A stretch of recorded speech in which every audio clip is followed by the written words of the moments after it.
Shall we have a little look over everything today? So gold is down after a nice little push to the upside yesterday. Silver also down. However, that breakout looks strong from silver, and all the other metals are doing a similar thing. Copper's still running. Copper may be the strongest one here. Oh my word, look at copper. It's doubled and it looks like it doesn't want to slow down at all. USDT dominance is going down as well, which is probably a good thing for the majority of people holding altcoins, Bitcoin and other risk assets. Bitcoin is down today and a lot of people are trying to short this, a lot of big players. Yeah, that looks horrific. On crypto, crypto doesn't look good. And a lot of stocks are down today as well. The Nasdaq's down, the S&P's down. So maybe, just maybe, we may be coming closer to a top, even though I hope that is not the case. I'm going to show you some other things today. Look at this AI tool. You want to build a business, but you don't have 30 years of experience in code, design, marketing, security, operations.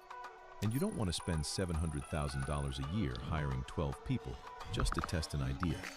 Normally, you'd spend decades going from 0 to 1. But Shipper does this for you. It assigns highly specialized AI employees, each focused on one job like a top 1% hire. Here's how it works. You open Shipper, describe your app idea, and the team executes like a factory on autopilot. Adam, your CMO, writes the landing page. That is crazy, man. And I actually checked the site, and I think it's $25 a month for a certain plan for 100 credits, but for 2,000 credits it's $800 a month. I don't know the maths on that, but I wonder how much credits gets you what, because that is something I would potentially buy. The 10% correction in either side will result in the following: 4.2 billion in long liquidations at 72k, 3.3 billion in shorts. That's still a lot of shorts piling in, to be fair, but it looks like the price does want to go down. It doesn't matter how good your game is, your girl shouldn't be around dudes all the time. Right. That's just a recipe for disaster sooner or later. So you want a girl to be loyal, you also need to make sure your girl's living a loyal lifestyle to the point where she shouldn't really be interacting with dudes hardly at all. She shouldn't be on Instagram. She shouldn't I was going to say, want to. She shouldn't hang out with dudes she doesn't want to. She should have a couple work colleagues she replies one-word answers to, and that should be basically it. So how's she going to cheat? That's the biggest keys to loyalty. And they go, well, how do I make her do that? By not accepting anything else, being uncompromising. If you get with a girl and you sleep with her and she has a bunch of male friends, you can just say, look, I like you, but I'm not prepared to get in a relationship with a girl who hangs around with guys all the time. Yeah, or has more. Yeah, that's fine. Has more guy friends than girlfriends. Yeah. Make a choice. And if she chooses her male friends over you, are you telling me she wasn't going to fuck one eventually? She already picked them over you. So this is the most crazy thing about it to me. To me, it's not even a risk. They're like, oh, but what if she chooses them? Like it's some kind of risk. If you lay that down, choose me or the friends. You either have a proper relationship with a man who cares about you and you don't have male friends, or you can hang around with a bunch of dudes and we ain't talking anymore. If she chooses to hang around with a bunch of dudes, are you telling me she wasn't going to eventually cheat on you anyway? To me, you're just saving time. You're just speeding up the process and keeping your dignity and honor instead of waiting to get cheated on like a little pussy. Damn. Someone was actually giving stock picks out, and the stock is down like 40% on the day. Nobody actually knows what the hell is going on. They all pretend like they do. The only person who probably knows is this guy right here. Well, let's talk about that. The market has come down substantially.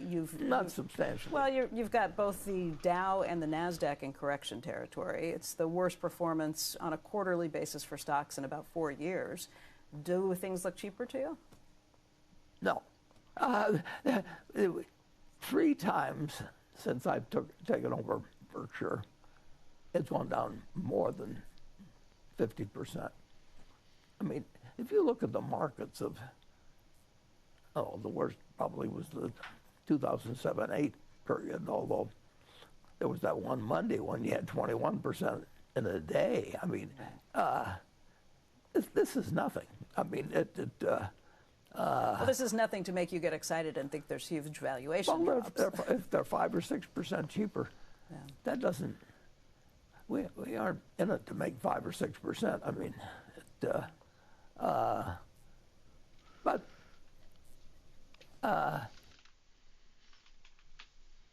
Yeah, that's how you know. We've got a whole load of correcting to do. Anthropic 500 billion was wiped out. A statement that should make every secondary market investor. What actually happened with Anthropic? Because this is supposed to be one of the biggest businesses in the world.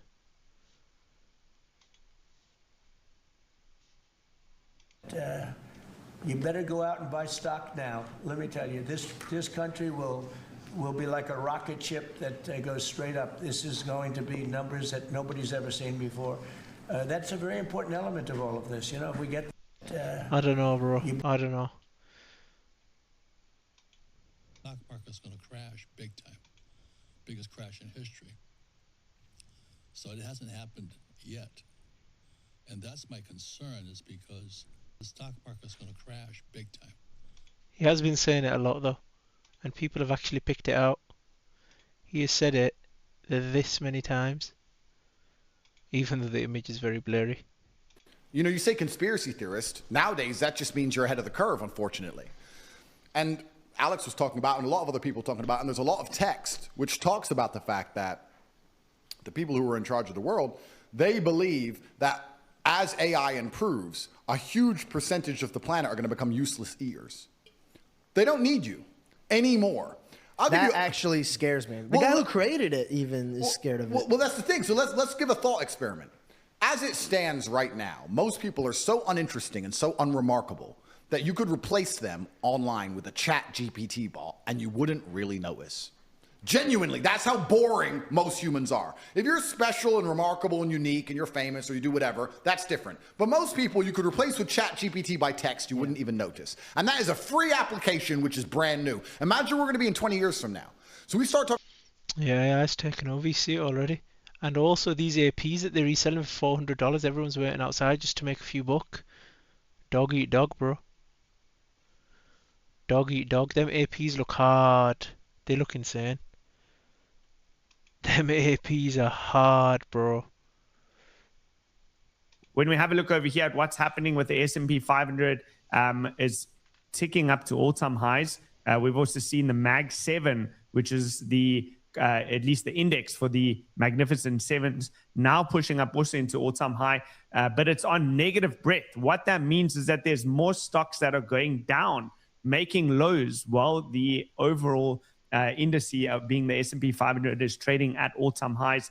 And this is typically a sign that the rally is happening on weakness, right? Which you want to pay attention to. So what I want to suggest when it comes to something like this is you want to look to which are the things that are really driving the S&P 500 up over there. And then you want to pay attention to those things to see if they are going parabolic, when that parabolic advancement may be coming towards its end, which is where the semiconductors come into play for today. So what we've historically seen is when you do have that negative breadth, which means that it's not the majority of the things that are going up, but it's a very select few things that are driving the entirety of the S&P 500. Because remember, the S&P 500 is the top 500 companies. If there's only, 5, 6, 7, 8 companies that are driving that entire thing to all-time highs, you need to look towards those 5, 6, 7, 8 different companies to assess them, because what we've historically seen is the 40% bubble concentration rule has officially triggered. And it's the first time that we've seen it in a long, long, long time, right? That's basically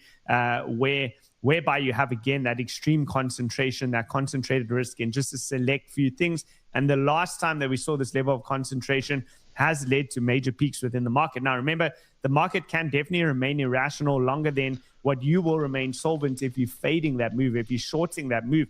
I always advocate the trend is your friend till the end. And that's the most important thing when it comes to markets, is being on the side of the trend. And if the trend is up, you want to be long, you want to be riding that trend onwards and upwards, but you want to pay attention to the underlying signs, which is that extreme concentration that's driving the market onwards and upwards. And therefore, any parabolic advancement usually ends badly and the majority will lose their money. Yep, that's usually how it goes, so don't be that person. If you've got cash currently, just sit on the sidelines. The easiest 2K you can make this week with them APs. The market might be underestimating how important this Clarity Act week is for crypto. The Senate Banking Committee has now released 309-page draft. This is one of the clearest signs yet that the US is finally moving towards an actual crypto market structure instead of pure regulation by enforcement. If momentum continues, crypto infrastructure could start getting repriced fast, especially after months of institutions waiting for more regulatory clarity before going deeper in the sector. The thing is though, with this Clarity Act, especially because it feels like we're going to head into a bear market, it seems like they're going to reject it. Is that just me being pessimistic? Or is that a possible outcome? I don't know. That decision is so important on the Thursday, and we're going to go through this in just a second.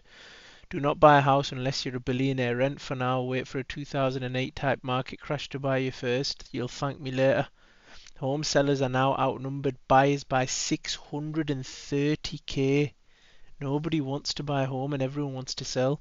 Housing crash will be worse than 2008. The one thing that is absolutely happens during a bubble is everyone's thinking it's a bubble. That absolutely never happens. So we could be in a bubble. Everyone just doesn't know. Investors who are waiting for a dip, S&P at all-time highs. When the dip comes, it's going to dip to zero. 4 years ago, Luna, Pro, we're at that point in time again, man.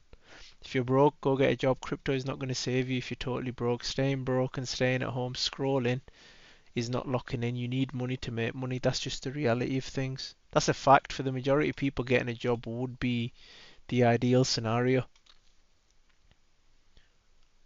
You're on time, firm handshake, train in the gym, good shape, try your best, make money, invest. Pay attention to people who you know are living the life you want to live. Perspicacious, indefatigable. If you're trying your absolute best all of the time, soon your life will start to improve. And when your life improves, you meet better people. When you meet better people, you can have more interesting conversations. You can make more money. You have a better network. You can go to new places. Facts. Roaring Kitty's brother just farmed you for 3 million, 30 minutes. Send these guys to jail. I think he scammed his own brother.